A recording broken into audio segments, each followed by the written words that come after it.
teman-teman, kalau kita perhatikan empat hal ini, zina, sutra, khamar, musik, disebutkan dalam konteks yang sama, disebutkan dalam waktu yang sama, teman-teman.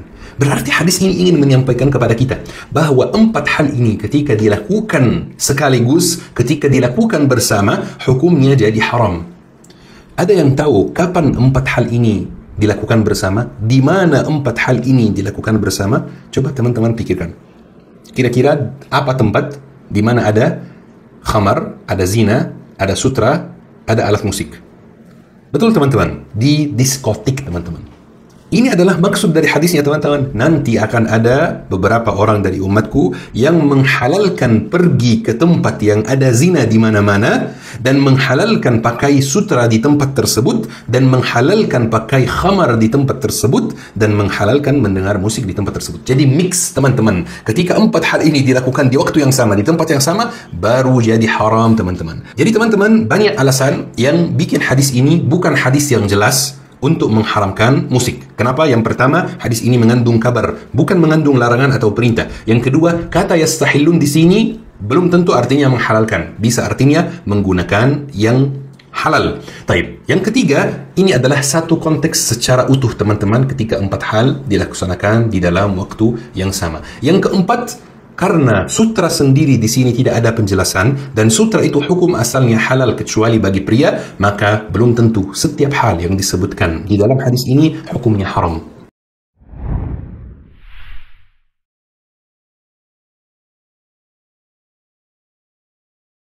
Ini adalah perkara yang disepakati oleh para ulama Syafi'iyah, tidak ada khilaf di kalangan mereka bahwasanya musik hukumnya haram.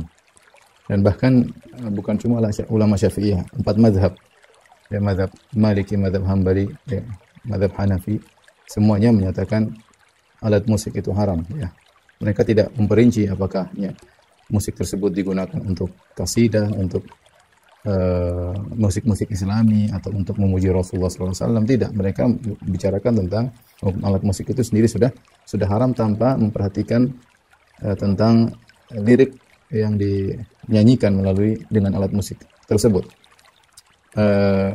Dan di antara hal yang menyedihkan di zaman sekarang, ya, musik adalah suatu hal yang sudah biasa, ya, di mana-mana ada musik, ya. Bahkan sampai ada ucapan apa bisa hidup tanpa musik, ya. Dan kenyataan yang ada, kita ke mana-mana biasanya kita dengar musik. Di pesawat kita dengar musik, terkadang di bis juga kita dengar musik, terkadang di kereta juga kita dengar musik. Di rumah juga kita dengar musik, ya. Hampir rata-rata seorang tidak terhindar dari musik, ya. Ini yang perkara yang haram tapi tersebar di mana-mana. Yang lebih menyedihkan lagi jika ternyata yang memainkan musik tersebut adalah ustadz atau kiai, ya. Apalagi kemudian dijadikan sarana untuk berdakwah, ya. Terus sebagian mereka dijadikan sarana untuk beribadah, ya. Dengan beribadah, dan ini adalah bentuk tasyabuh kepada orang-orang Nasara yang mereka beribadah dengan alat-alat musik. Ya. Mereka mencampurkan antara kebenaran dan kebatilan, ya. Yang Allah Subhanahu wa taala telah berfirman, "Wala talbisul haqqo bil batil." Janganlah kalian mencampurkan kebenaran dengan kebatilan. Sebagian mereka mengatakan adanya nada dan dakwah, ya, mencampurkan antara dakwah dengan alat musik. Ini hal-hal yang banyak tersebar bukan cuma di tanah air kita, tapi secara umum di negeri-negeri kaum muslimin, ya. Padahal ulama telah ijma akan haramnya. Yang lucunya sebagian orang-orang yang mengaku selalu kami bermadzhab Syafi'i, bahkan mengatakan harus bermadzhab, tapi ketika sudah bicara tentang musik, dia tidak pakai mazhab, tidak pakai mazhab manapun. Ya. Kemudian dia berdalil dengan perkataan Ibnu Hazm lah rahimahullah, atau berdalil dengan Syekh Yusuf Al-Qardawi hafizahullah, ya. Adapun mazhab tidak dipakai. Padahal selalu kami bermadzhab Syafi'i. Ketika sudah bicara musik, mazhab nggak dipakai sama sekali. Sebagian mereka ada yang nekat mengakui bahwasanya memang mazhab Syafi'i mengharamkan musik. Tetapi kondisi sekarang berubah sehingga hukum berubah. Menakjubkan saya dengar ada sebagian yang berkata demikian. Ternyata kita tahu mazhab yang kita agungkan bersama dan mereka agungkan mazhab Syafi'i ternyata mengharamkan musik, tapi boleh buat tatkala mereka senang dengan musik ya mereka terpaksa meninggalkan mazhab yang mereka agungkan tersebut. Maka pada kesempatan kali ini kita akan membahas berkaitan dengan alat musik. Maka pada kesempatan kali ini kita akan membahas hukum yang berkaitan dengan alat musik, juga hal-hal yang berkaitan dengannya ya. Yang berkaitan dengannya. Saya akan memberi gambaran global sebelum kemudian saya akan menyebutkan perkataan para ulama dan dalilnya secara lengkap ya dari buku. Saya akan bicarakan tulis secara global, tolong diperhatikan ya.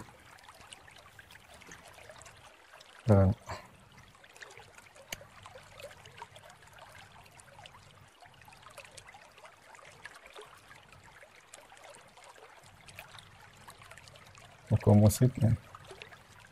Nyanyian, lagu tanpa musik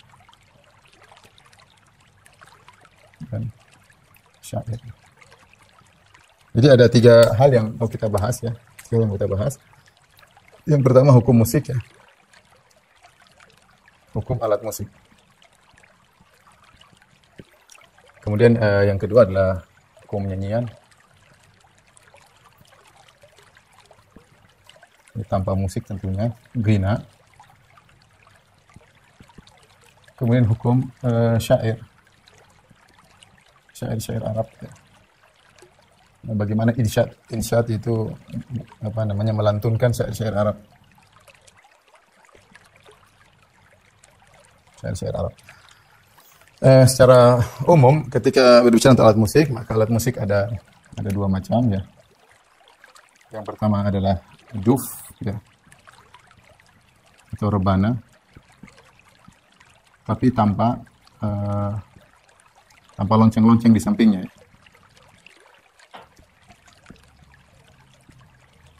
Di samping atau tepinya. Maka ini hukumnya boleh dipakai atau digunakan ya, dalam acara-acara walimah ya. Acara-acara walimah seperti walimatul urs dengan seperti walimah seperti apa ya, kesenangan seperti walimah pernikahan, kemudian misalnya hari Id ya. Hari Id, misalnya khitanan mungkin ada yang mau pakai, ini diperbolehkan ya, ini boleh diperbolehkan. Kemudian yang berikutnya adalah alat musik yang lain, alat-alat musik yang lain ya, yang disebut oleh para ulama dengan al-ma'azif atau alatut tarb. Al-ma'azif ini contohnya ya adalah kecapi, robab ya, kecapi, kemudian gitar ya. Kemudian misalnya seruling, mizmar ya. Ada mereka sebenarnya sanj, itu semacam dua lempengan yang ditepukan ya. Dan lain-lain ya, kecapi, gitar, seruling ya. Apalagi zaman sekarang dengan berbagai macam alat musik modern ya seperti piano ya, kemudian banyaklah alat-alat musik zaman sekarang. Maka ini hukumnya ijma. Hukumnya haram dengan ijma ulama.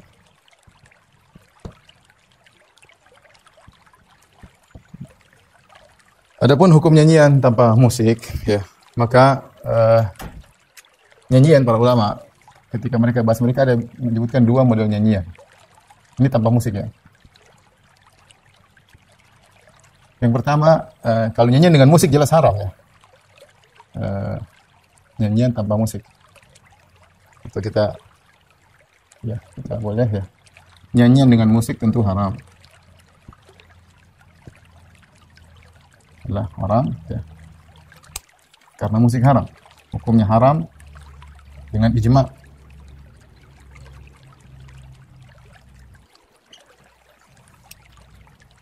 Atau kita bagilah ya. Yang haram,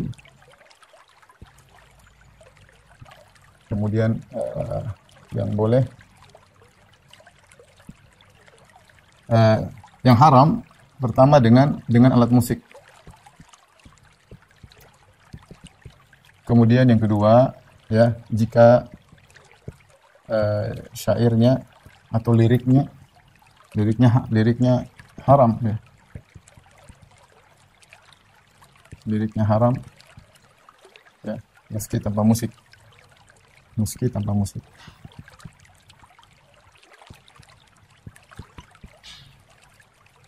Kemudian yang ketiga, ini meski tanpa musik, namun nada-nadanya benar-benar membuat fly, torp, membuat fly, ya. Bahasa Indonesia apa? Membuat melayang, ya, fly apa gimana? Melayang, ya. Dalam bahasa disebut dengan al-mutribah. Al-mutribah, ya. Ini yang dibahas oleh Ibnu Rajab Al-Hambali dalam kitabnya Fathul Bari. Ibnu Rajab Al-Hambali punya Syarah Sahih Bukhari, namanya juga Fathul Bari, sama dengan Ibnu Hajar punya Syarah Sahih Bukhari, Fathul Bari. Tapi Ibnu Hajar Asy-Syafi'i, Ibnu Rajab Al-Hambali bermadzhab Hambali. Dia menyebutkan al-ghina yang dibolehkanlah ghina yang orang Arab, adapun ghina yang timbul belakangan ketika orang-orang Ajam masuk dalam Islam sehingga mereka membuat nyanyian-nyanyian yang benar-benar membuat fly, buat melayang, ya, maka hukumnya sama dengan seperti alat musik ini yang diharamkan oleh sebagian sahabat, oleh Ibnu Mas'ud, ya. Di antaranya, ya. Nanti yang kita jelaskan. Yang boleh tentunya dengan syarat yang boleh jika tanpa musik, kemudian liriknya mubah, tidak mengapa. Kemudian tidak terlalu sering, ya, tidak keseringan. Kata Imam Syafi'i rahimahullah ta'ala, kalau keseringan maka tetap tidak haram, tetapi merupakan kebodohan dan ditolak syahadahnya.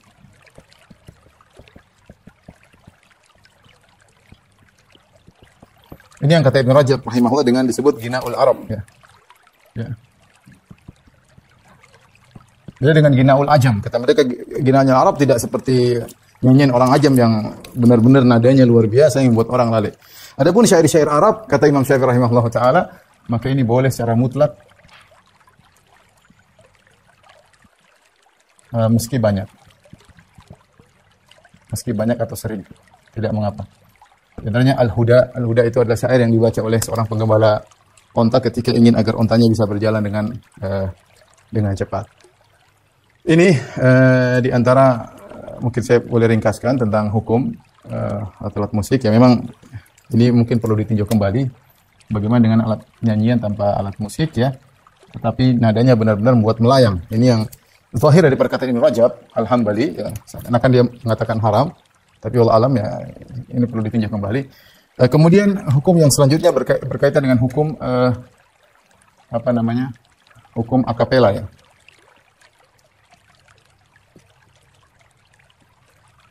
Ya. Bagaimana hukum akapela? Yaitu musik dengan suara yang menyerupai alat musik. Dan ada sekarang model seperti ini, ada seorang misalnya suatu grup semacam band, terus ada satu orang yang kemudian meniru gitar sebagai melodi, satu orang ada yang meniru sebagai bass, dengan pakai bass dengan cara mereka, ada sebagian meniru sebagai misalnya drum band, jadi menggunakan suara dia seakan-akan dia sedang main drum band, ya, main drum, ya, kemudian ada lagi misalnya yang bagian nada yang lain ya, dan macam-macam ya. Saya tidak bicara tentang suara 2, suara 3, tapi saya bicara tentang suara yang menyerupai alat musik. Bisa menyerupai melodi, gitar melodi, bisa menyerupai bass, ya, bisa menyerupai drum, bisa menyerupai seperti itu ya. Bisa menyerupai seruling ya. Bisa menyerupai piano ya. Bagaimana hukumnya? Allah alam bisawab, ini hukumnya haram. Ini hukumnya haram. Haram. Ya, karena dua hal. Pertama, karena sebagaimana perkataan Ibnu Taimiyah dan Ibnu Qayyim dan yang lainnya, syariah la tufarriqu baina al-mutamathilain. Syariat tidak membedakan dua hal yang sama. Maka alat musik adalah alat yang digunakan untuk membuat nada, misalnya bass, misalnya gitu. Tapi suara juga bisa niru. Tatkala alatnya bisa dengan alat dibuat dengan dawai atau alat dibuat dengan suara, ternyata sama hasilnya, maka syariat tidak membedakan dua hal yang berbeda. Nah, sama hasilnya, ya sudah, hukumnya sama. Orang kalau tidak tahu, tidak melihat itu adalah tiruan suara akapela, dia akan menyangka itu adalah alat musik. Jadi alat musik. Dan ini mulai muncul baik di Indonesia maupun di luar negeri, yang mereka benar-benar canggih ketika mereka meniru alat-alat musik persis seperti alat musik. Jadi saya katakan syariat tidak membedakan antara dua hal yang sama. Hasilnya sama. Kenapa? Karena hasilnya sama. Hasilnya sama, meski sumber berbeda. Meski sumber berbeda. Apakah satunya sumbernya adalah alat atau satunya sumbernya adalah suara? Hukumnya haram karena dua hal ya. Karena dua hal. Yang kedua,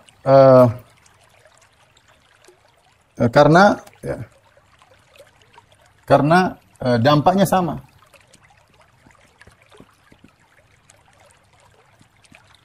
Apa al-itrab. Bikin fly ya. Bikin fly ya. Melayang, enak dengernya. Seperti alat musik ya. Ya. Dan tatkala dari sisi suaranya sama, hasilnya sama, dan dampaknya juga sama, maka zahir hukumnya haram. Ini fatwakan oleh banyak ulama zaman sekarang. Mereka mengatakan bahwasanya meskipun akapela, tapi hukumnya menjadi haram karena dua hal ini ya. Karena dua hal ini. Wallahu a'lam bishawab ya. Inilah mungkin sekilas yang saya sampaikan tentang kesimpulan dari pembahasan yang saya akan sampaikan. Dari sini kita dapati bahwasanya ketika ada orang pura-pura tidak tahu, kemudian mencoba menyamakan hukum nyanyian Arab dengan alat musik, tentu dia ini wallahu a'lam karena apakah dia tidak ngerti, tidak baca perkataan para ulama, atau dia sudah tahu cuma dia berusaha membutakan kaum muslimin sehingga berdalil dengan bolehnya syair untuk mengharamkan musik. Ini hal yang aneh ya. Karena ini dua hal yang berbeda. Para ulama membedakan. Bagaimana kita mengharamkan syair? Syair boleh jelas. Kemudian ada Hasan bin Sabit radhiyallahu anhu yang penyair Rasulullah SAW. Tidak mungkin kita bilang syair musik. Musik istilah. Jangan kita pakai istilah segala yang bernada namanya musik, kemudian kita mengatakan syair juga musik, berarti hukumnya sama. Para ulama membedakan. Nabi SAW membedakan. Ya. Musik jelas ma'azif, ada secara bahasa Arab ada. Alat musik ya, alat musik beda. Ya, jangan bilang bahwasanya syair juga musik. Kemudian ada pemusik Rasulullah namanya Hasan bin Sabit radhiyallahu taala anhu, tentu ini adalah suatu kesalahan besar. Apakah dia tidak tahu, maka harusnya dia berusaha belajar, atau dia sudah tahu tapi dia berusaha untuk melegalkan apa yang sudah dia yakini, apa yang dia sudah sukai, sehingga dia meninggalkan perkataan ulama, perkataan mazhab ya, kemudian dia mengatakan halal dengan menyamakan antara musik dengan syair. Wallahu a'lam bishawab. Ini secara global insyaallah akan kita bahas setelah ini. Tolong difoto.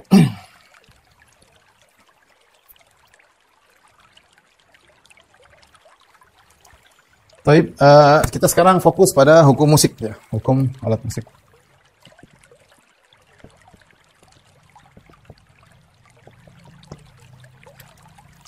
Hukum alat musik ya, haram ya, tentu haram. atau dalil-dalil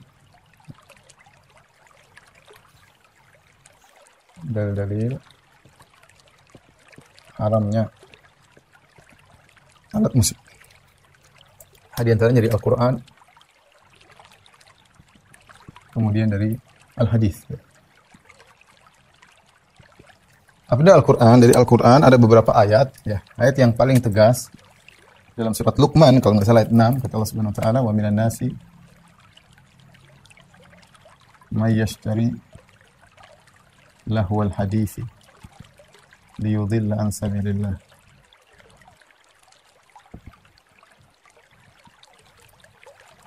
Kata Allah Subhanahu wa taala, di antara manusia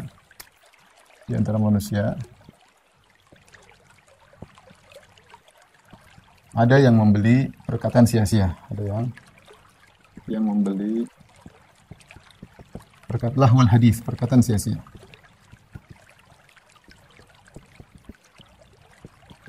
Liyudhil an sabilillah, untuk menyesatkan manusia dari jalan Allah.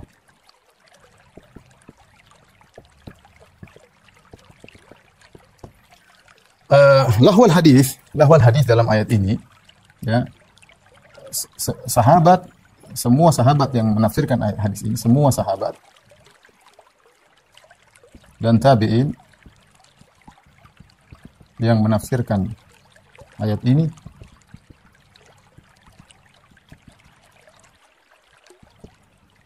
sepakat lahwal hadis sama dengan al-ghina, nyanyian. Ya. Di antaranya dari sahabat, ya. Ibnu Mas'ud, kemudian Ibnu Abbas, Jabir bin Abdullah. Adapun tabi'in sangat banyak tabi'in. Di antaranya Mujahid, ya. Kemudian Qatadah, Makhul, kemudian di antaranya Al-Hasan Al-Basri,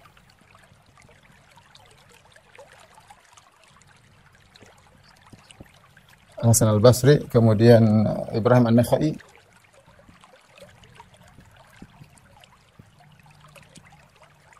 kemudian Ikrimah. Rata-rata di antaranya murid dari, ada sebagian murid Ibnu Mas'ud, ada sebagian murid Ibnu Abbas, ya. Baik. Sehingga Asy-Syaukani dalam kitabnya Faidul Qadir mengatakan ini adalah pendapat qaul sahabat wa tabi'in. Dia mengatakan lahul hadis ditafsirkan dengan nyanyian, ya, dengan nyanyian, ghina adalah perkataan para sahabat dan tabi'in. Ya. Kalau kita mau ngambil zahir tafsiran para sahabat, kita bilang nyanyian haram secara mutlak. Tapi kita harus tafsirkan apa maksud nyanyian yang disebut oleh Ibnu Mas'ud, Ibnu Abbas, Ibnu Abdullah, para sahabat yang lain. Bahkan Ibnu Mas'ud berkata, wallahi innahu ghina, demi Allah ini adalah nyanyian. Yang dimaksud dengan lahwal hadis, yang menyalahkan manusia. Ini adalah nyanyian. Siapa yang lebih tahu tentang firman Allah Subhanahu wa taala? Siapa yang paling ahli tafsir kalau bukan para sahabat? Setelah para sahabat, siapa yang paling ahli tafsir? Para tabi'in. Benar, ada tafsiran lain dari lahwal hadis. Ada yang mengatakan bahwasanya Nadhr bin Harith, orang musyrik dahulu, ketika dia ingin melahirkan orang dari Al-Quran, maka dia bawakan kisah-kisah mungkin dari India, dari mana, supaya orang tidak dengar Al-Quran tapi dengar ceritanya. Itu salah satu tafsiran, itu benar. Ini ayat ini umum, mencakup segala perkara yang melalaikan, tetapi sepakat ulama bahwasanya nyanyian masuk dalam tafsiran ayat ini. Karena sebagian orang berkilah, ya Ustaz, ini tafsirnya ada 4 tafsiran, ada yang bilang ini, ada yang bilang ini, ada yang bilang iya.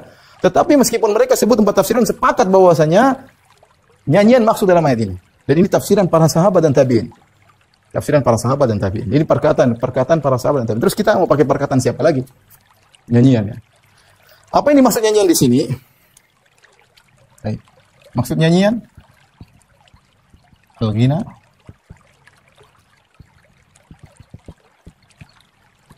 tadi kita sudah jelaskan nyanyian ada yang haram, ada yang halal, ya.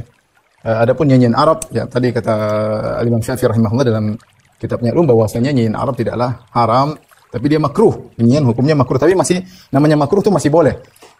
Masih dalam koridor boleh, ya. Makruh itu masih dalam koridor boleh, tapi tidak sampai bayyinul haram, tidak sampai haram, kata Imam Syafi'i rahimahullah taala. Ibnu Rajab Al-Hambali ketika menafsirkan yang maksudnya nyanyian di sini nyanyian bisa nyanyian dengan alat musik, kata Ibnu Rajab disebutkan di Fathul Bari, atau nyanyian tadi menggunakan nada-nada yang diciptakan oleh orang-orang ajam non Arab, nada-nada yang buat orang lalai. Mungkin naik turun meskipun tanpa musik, hasilnya sama. Hasilnya sama ya. Sehingga makanya Ibnu Mas'ud mengatakan al-ghina yumbitun nifaq. Al-ghina yumbitun nifaq, bahwasanya nyanyi itu menimbulkan kemunafikan. Benar, kemunafikan. Dan ini kita bilang mereka sahabat, mereka lebih ngerti, ya, lebih ngerti tentang maksud Allah Subhanahu wa taala dan maksud Nabi sallallahu alaihi wasallam ya. Oleh karenanya ghina di sini bukan secara mutlak ya, sebagaimana tadi saya jelaskan pada tafsiran yang pertama, perincian yang pertama, tapi al-ghina di sini ditafsirkan oleh Ibnu Rajab ketika Ibnu Mas'ud mendapati orang-orang ajam ya, orang Arab, Romawi, Persia yang mereka sudah punya alat musik tentunya. Ketika mereka masuk Islam, mereka buat nyanyian ya, dengan alat musik, maka Ibnu Mas'ud mengatakan itulah ghina, maksudnya ghina yang nyanyian yang dinyanyikan dengan alat musik. Atau tadi zahir dari perkataan Ibnu Rajab, dia menafsirkan juga maksudnya nyanyian di sini adalah nyanyian yang seperti bukan nyanyian Arab tetapi nyanyian ajam yang nadanya benar-benar melalaikan, buat orang fly. Ini ayat yang jelas. Ada ayat-ayat yang lain juga, ayat-ayat yang lain ya. Kalau ini nas ya, ayat yang tegas. Ada ayat lain juga menyatakan bahwasanya musik itu haram, seperti diantaranya seperti firman Allah Subhanahu wa taala, wastafziz man istata'ta minhum bisauti, dalam surat Al-Isra. Kata Allah Subhanahu wa taala kepada iblis, ya iblis, wahai iblis, sesatkanlah siapa yang kau mampui dari anak Adam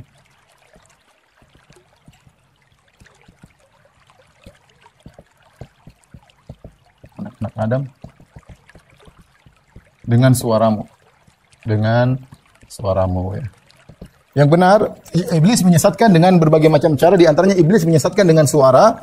Tetapi suara di sini yang benar, tafsiran yang benar adalah segala hal yang melalaikan, ya. Apakah dengan dakwah yang tidak benar, apakah dengan apa saja. Tetapi sebagian tabi'in menafsirkan suaramu dengan al-ghina, ya.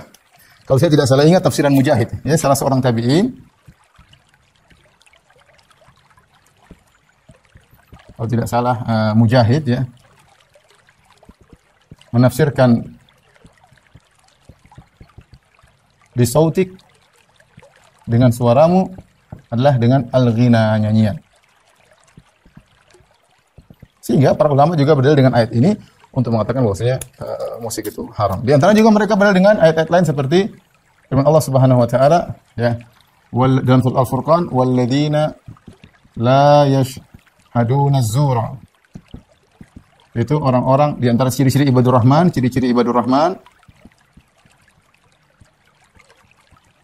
yaitu dan orang-orang yang tidak menyaksikan kedustaan. Zur itu apa? Sesuatu yang dihiasi. Di antara para tabi'in ada yang menafsirkan maksudnya adalah nyanyian, al-lagu, nyanyian. Jadi bukan cuma nyanyi. Ini lebih sifat ibadur rahman, mereka bukan cuma tidak nyanyi, tapi bahkan tidak menghadiri acara nyanyian. Ya. Bukan hanya mereka tidak bernyanyi, bahkan mereka tidak menghadiri acara nyanyian.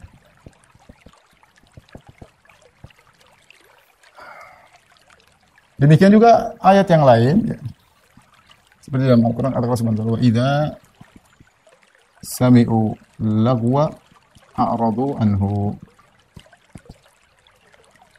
Jika mereka mendengar hal yang melalaikan, mereka berpaling.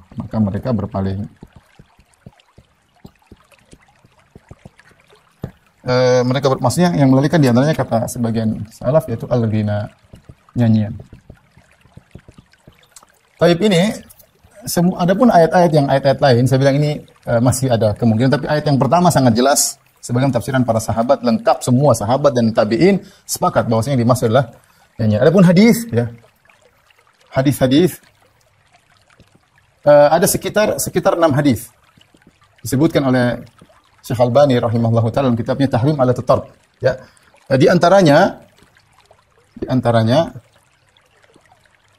hadis dalam Sahih Bukhari. Dalam Sahih Bukhari Al-Bukhari. Ya. Saya bacakan hadisnya, ya. Hadisnya ma'ruf tentu, la yakuna aqwa min ummati. Saya ingin bacakan dari Sahih Al-Bukhari, ya. Imam Al-Bukhari mengatakan, ya, di jilid 7 ayat 106, halaman 106, kata Imam Bukhari, bab ma jaa fi man yastahillul khamra wa yusammihi bi ghairi ismihi. Bab tentang orang yang menghalalkan khamr dan menamakannya dengan selain nama khamr. Lihat, Imam Bukhari sedang buat sebuah bab. Kita tahu bahwasanya fiqhul Bukhari fi tabwibihi, fikih Imam Bukhari itu berdasarkan bab-bab yang dia buat. Sekarang dia sedang membuat suatu bab, kemudian dia berdalil, dan dalilnya harus hadis yang sahih menurut Imam Bukhari, hadisnya sahih menurut Bukhari. Dan dia berkata, wa qala Hisham bin Ammar, berkata Hisham bin Ammar. Di sini Imam Bukhari tidak mengatakan haddatsani, tapi dia mengatakan wa qala. Dan kalau dalam ilmu hadis disebut hadis muallaq. Nah, disinilah Ibnu Hazm rahimahullah berusaha mendhaifkan hadis ini dengan mengatakan Imam Bukhari meriwayatkan dengan ta'liq, tidak mengatakan hadis ini dan hadisnya dhaif. Dibantah oleh para ulama bahwasanya Imam Al-Bukhari, ya, tersambungkan dengan Hisham bin Ammar. Bahkan banyak riwayat-riwayat yang bukan melewati Imam Bukhari tapi melewati yang lain melalui Hisham bin Ammar. Dan bahkan banyak riwayat-riwayat yang langsung menyambung kepada di atas Hisham itu Sadaqah bin Khalid. Intinya hadis ini sahih. Hadis ini sahih dan Imam Bukhari berdalil dengan hadis ini. Yang tidak menyebutkan hadis yang lain. Perhatikan sini, beliau tidak menyebutkan hadis yang lain dalam bab ini kecuali hadis ini. Beliau berkata, wa qala Hisham bin Ammar qala haddatsana Sadaqah bin Khalid qala haddatsana Abdurrahman bin Yazid bin Jabir qala haddatsana Atiyah bin Qais al-Kilabi qala haddatsana Abdurrahman bin Ghanam al-Ash'ari qala haddatsani Abu Amir atau Abu Malik al-Ash'ari. Wallahi ma kadzabani sami'a an-nabiy sallallahu alaihi wasallam yaqul. Bahwasanya sahabat ini Abu Amir atau Abu Malik al-Ash'ari mendengar Rasulullah SAW bersabda, la yakunanna min ummati aqwamun, akan ada dari umatku suatu kaum yastahilluna al-hira wal harira, yang mereka menghalalkan al-hira yaitu zina, wal harira menghalalkan kain sutra bagi laki-laki, wal khamra menghalalkan khamr, wal ma'azib menghalalkan alat musik. Wala yanzilanna aqwamun ila jambi alamin, akan ada suatu kaum yang mereka singgah di samping gunung, samping bukit, yaruhu alaihim bisarihatin lahum, kemudian kambing-kambing mereka, ternak-ternak mereka digembalakan, ya'tihim al-faqir li hajatin, terus ada seorang fakir datang kepada mereka, ada keperluan, fayaqulun, maka orang-orang ini berkata kepada fakir tersebut, irji ilaina ghadan, kembalilah kepada kami besok, fayubayyituhumullah wa yada'ul alam, namun pada malam hari tersebut Allah timpakan adab kepada mereka, Allah angkat gunung, Allah timpakan kepada mereka, wa yamsahu akharin kiradatan khanazir, dan Allah merubah sebagian mereka menjadi monyet-monyet dan babi-babi ila yaumil qiyamah, sampai hari kiamat. Dan ini dalil yang sangat tegas bahwasanya alat musik itu haram dari beberapa sisi. Pertama bahwasanya Nabi mengatakan dalam rangka mengingatkan, ayakunanna, akan ada min ummati aqwamun, dari umatku suatu kaum, ya, ini peringatan, ya. Dan ini tanda-tanda hari kiamat. Di antara tanda-tanda mukjizat Nabi menyebut tentang perkara yang terjadi masa depan. Di antara tanda kiamat adalah orang menghalalkan musik, ya. Dari umatku, dari umat Nabi SAW. Jadi di zaman Nabi belum ada yang mengharamkan musik, ya. Mungkin Romawi, Persia, mereka sudah haramkan musik dari dulu. Tapi Rasulullah berbicara tentang umatnya. La yakunanna aqwamun min ummati, akan ada dari umatku satu kaum yang mereka istilah hira, menghalalkan zina. Kita bilang siapa sih umat Muhammad mengharamkan zina? Kita ternyata baru-baru ada seorang mahasiswa atau dosen IAIN yang kemudian menghalalkan zina, yang baru-baru heboh, ya. Yang tidak kita bayangkan, ternyata memang benar-benar ada dengan berbagai macam dalih, ya. Ternyata ada dari umat Muhammad yang menghalalkan zina, yang penting cocok sama cocok, yang penting bukan istri orang, ya. Enggak apa-apa, bukan namanya zina, ya. Bukan namanya zina, waliyadzubillah, ya. Jadi boleh, ya. Jadi ternyata ada. Ini tanda-tanda mukjizat Nabi, tanda hari kiamat, dan ternyata ada di zaman kita orang Indonesia yang kemudian menghalalkan zina. Mudah-mudahan dia bertobat, ya. Hira wal harira, kemudian mengharamkan kain sutra bagi laki-laki, dan itu sudah banyak ya orang-orang yang kemudian mengatakan sutra halal bagi laki-laki. Wal khamra, menghalalkan khamar, dan Imam Bukhari tadi mengatakan tentang orang yang bab fiman yastahilul khamr, tentang orang yang menghalalkan khamar, wa yusammihi bi ghairi ismihi, dan menamakan khamar dengan nama yang lain. Apakah dibilang ini minuman kesehatan atau minuman ruhani atau apalah, macam-macam mereka namakan. Wal ma'azif, dan alat-alat musik. Alat musik. Jadi Rasulullah menggandingkan 4 perkara. Zina, alat sutra, kain sutra bagi laki-laki, kemudian bir dan alat-alat musik. Ini semuanya haram. Ini menunjukkan kata Nabi yastahillun, akan menghalalkan, berarti hukumnya haram. Kemudian juga di akhir hadis Rasulullah SAW menjelaskan ada suatu kaum, entah apa yang mereka lakukan, apakah mereka berzina, apakah mereka menghalalkan sutra atau mereka minum khamar, tapi mereka dihukum oleh Allah Subhanahu wa taala dengan Allah angkat gunung, Allah timpakan kepada mereka, dan sebagian mereka dirubah menjadi babi-babi dan monyet-monyet. Mereka melakukan perkara-perkara yang haram yang sudah disebutkan oleh Nabi tadi, 4 perkara yang haram. Ini dalil sangat tegas bahwasanya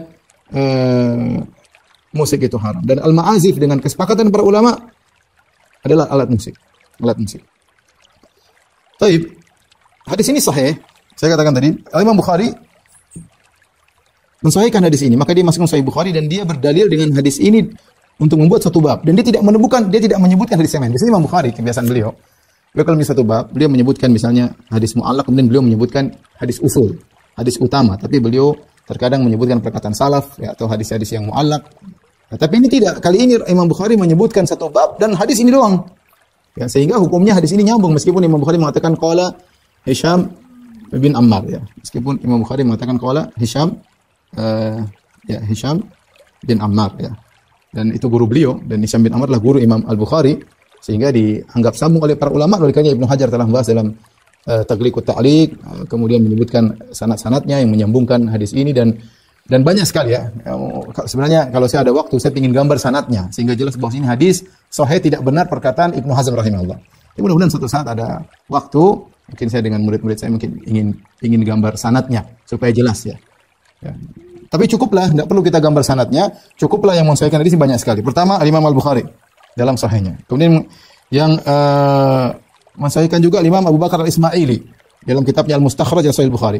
Imam Abu Bakar Al-Ismaili dia meriwayatkan hadis dalam Sahih Bukhari, tapi bukan lewat jalur Bukhari, dalam jalur lain.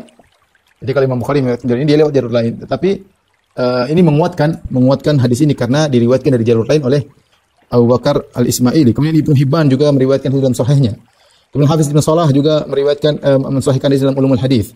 Badruddin Ibnu Jama'ah juga mensahihkan hadis ini ya. Kemudian Hafiz Ibnu Katsir dalam kitabnya Ikhtisar Ulumul Hadis mensahihkan hadis ini. Ibnu Al-Mulaqin, ahli hadis, ini ahli hadis semua ya. Kemudian juga Al-Iraqi ya, mensahihkan hadis ini juga. Badruddin Al-Aini ya, mazhab Hanafi juga mensahihkan hadis ini dalam Umdatul Qari. Ibnu Hajar Al-Asqalani, ahli hadisnya ulama Syafi'iyah, juga mensahihkan hadis ini dalam kitabnya Taghliqut Ta'liq. Kemudian Ibnu Wazir ya juga mensahihkan hadis ini, As-Sakhawi dalam Fathul Mughith, Ahmad Syakir, Al-Albani ya, Syu'aib Al-Arnaud ya. Ahli hadis zaman sekarang apa? Albani, Syu'aib Al-Arnaud. Albani, Syu'aib Al-Arnaud. Semua mengatakan sahih. Ya. Kemudian dibuang semua ulama ini, ambil Ibnu Hazm ya, tentu ini tidak tepat ya, itu tidak tepat, dan mereka lebih hebat dari Ibnu Hazm dalam masalah hadis, dan lebih banyak, lebih hebat, lebih banyak. Baik, kita lanjutkan. Oleh karenanya dalam haramnya musik ini adalah ijma ya. Ijma. Sepakat. Sudah disepakati ulama sebelum lahirnya Ibnu Hazm rahimahullah.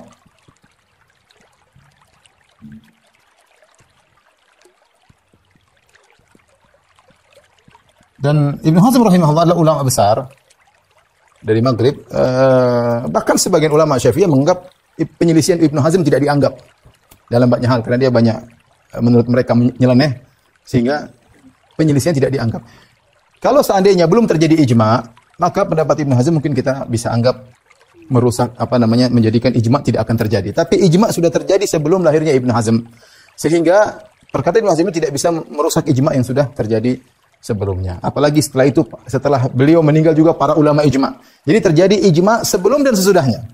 Ya, saya ulangi, terjadi ijma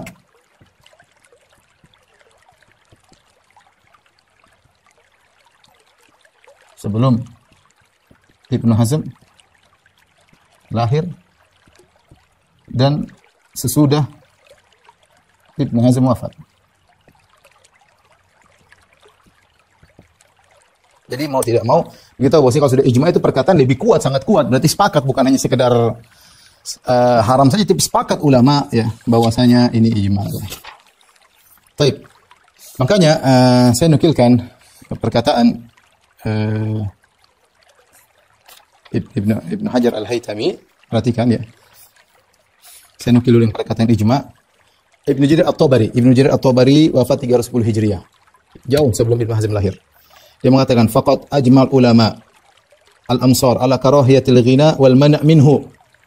Para ulama sepakat tentang dibencinya nyanyian dan larangan dan dilarang ya. Kemudian Al-Baghawi wafat 516, wattafaqu ala tahrimil mazamir wal malahi wal ma'azif. Bahwasanya para ulama telah sepakat tentang haramnya seluring-seluring, alat-alat musik diharamkan. Ya. Ibnu Qudamah wafat 540 Hijriyah mengatakan wa amma alatul lahwi katumbur wal mizmar wasyababa fala qat'a fihi annahu alatun bil ma'siyah bil ijma' falam yuqta' bi sariqatihi kal khamr. Kata Ibnu Qudamah Al-Maqdisi, adapun alat-alat yang melalaikan seperti tumbur, yaitu tumbur alat musik, mizmar, seruling, syababa sama. Syababa ini semacam seruling, maka kalau ada yang mencurinya maka tidak perlu dipotong tangan. Kenapa tidak perlu dipotong tangan? Annahu alatun lil ma'siyat bil ijma', karena para ulama sepakat itu alat maksiat. Falam yuqta' bi saraqatihi kal khamr, maka tidak dipotong tangannya orang yang mencurinya seperti mencuri khamr. Ini Hambali, tadi Tabari, kemudian mazhab Syafi'i meriwayatkan ijma', mazhab Hambali meriwayatkan ijma', Al-Qurtubi mazhab Maliki juga meriwayatkan ijma'. Beliau berkata fa amma ma abda'u sufiyah al-yawm min al-idman ala sama'il maghani bil alatil mutribah. Adapun perkara yang diadakan oleh orang sufiyah pada hari ini, yang di mana mereka demen mendengar nyanyian-nyanyian dengan alat-alat musik. Famin qabili ma la yukhtaru fi tahrimihi. Ini termasuk perkara yang tidak diperselisihkan tentang keharamannya. Lakinnan nufusa syahwaniyah wal aghrad syaitaniyah qad ghalabat ala katsir mimman yunsabu ila al-khair wa syuhira bi dzikrihi hatta ammu an tahrimi dzalika wa an fuhshihi. Ya, akan tapi banyak jiwa-jiwa yang syahwat dan tujuan-tujuan syaitan yang telah mendominasi banyak orang yang mereka sebenarnya orang-orang baik ya. Kemudian terkenal ya. Dikenal dengan kebaikan mereka sehingga akhirnya mereka dijadikan buta, tidak bisa melihat haramnya hal ini dan buruknya hal ini. Jadi ulama dari mazhab dan ini banyak penukil ijma' saya sebut tadi Abu Abbas Al-Qurtubi, kemudian Ibnu Salah An-Nawawi, Ibnu Taimiyah, Ibnu Rajab. Terakhir disebutkan perkataan Ibnu Hajar Al-Haytami.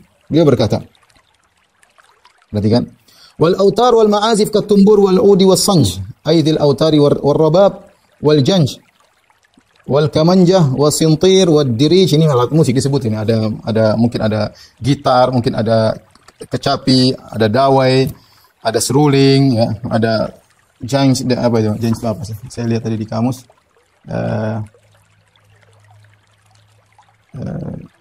ada sintir, semacam alat musik sebenarnya terbuat dari tembaga ya, dan macam-macam ya yang bersenar ya. Wa ghairu dzalika minal alatil masyhurah, dan alat-alat yang lain terkenal inda ahli lahwi wasafah wal fusuq, yang sering dipakai oleh orang suka lalai, orang bodoh dan orang-orang fasik. Hadhihi kulluha muharramatun bila khilaf. Ini semuanya haram tanpa khilaf.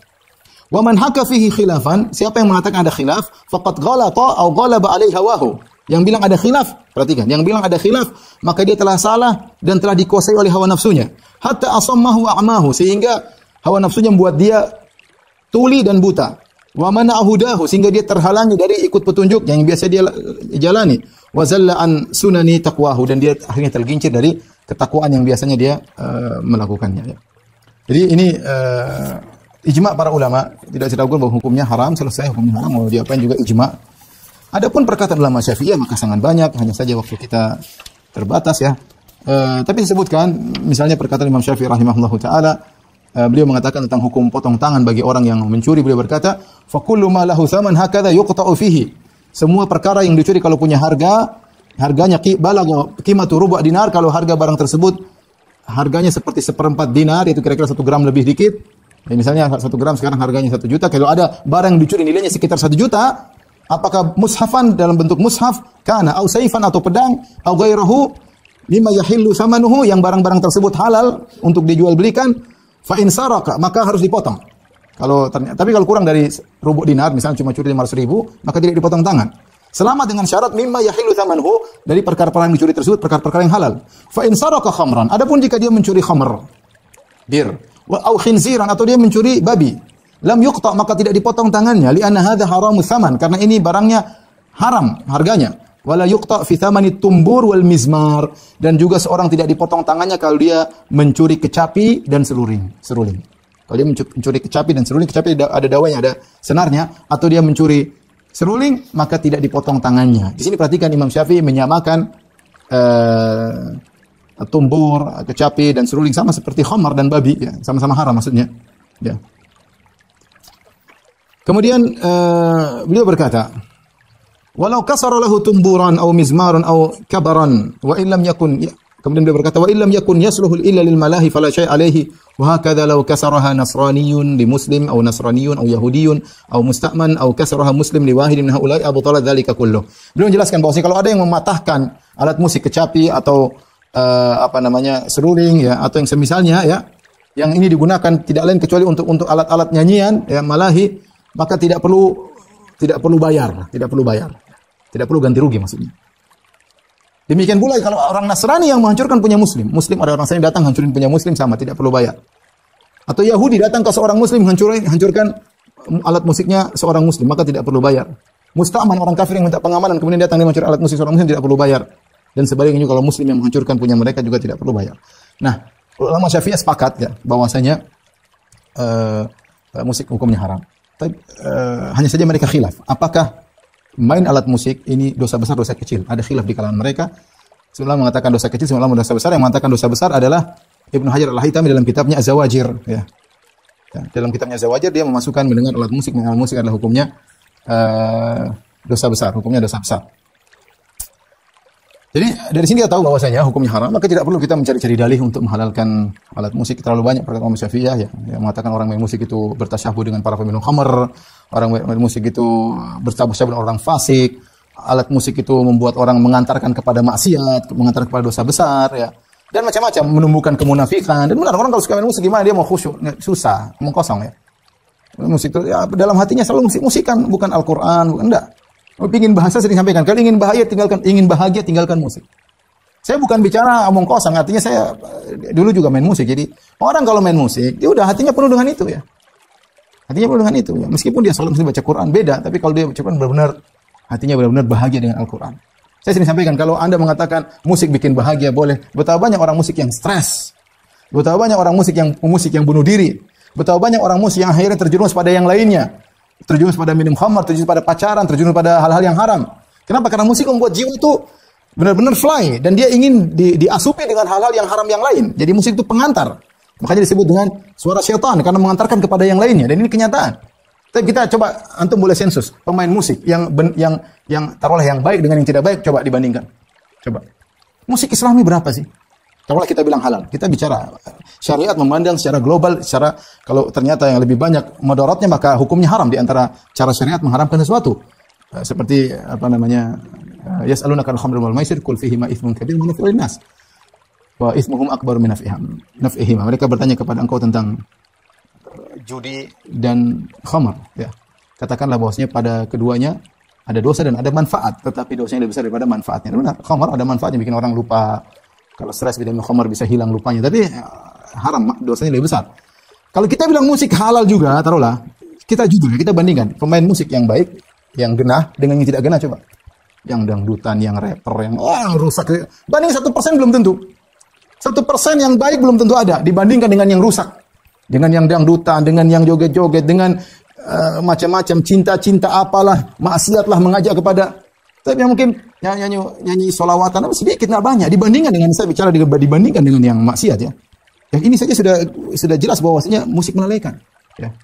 Dan kalau sudah datang dalil sudah selesai. Datang dalil sudah selesai. Sebagian orang mengatakan, Ustaz, musik kan suara yang indah, nggak boleh kita dengar. Kalau gitu nggak boleh kita dengar suara-suara burung dan yang lainnya. Makin dibantah oleh Al-Ghazali dalam kitabnya Ihya Ulumuddin, ulama Syafi'iyah, ya. beliau berkata ya, ketika beliau mengatakan bahwasanya suara-suara yang indah seperti suara andelip semacam suara burung, kemudian suara-suara yang keluar alami, maka hukumnya tidak mengapa dikiaskan dengan suara burung. Kemudian kata beliau, wala yustathna min hadhi ilal malahi. Yang diharamkan cuma alat-alat musik, wal autar, senar-senar, wal mazamir, dan suling-suling. Allati warada syar'u bil man'i minha, yang syariat mengharamkannya. Ya, sudah selesai. Jadi kalau syariat sudah mengharamkan, maka kita katakan hukumnya haram. Wallahu alam bishawab.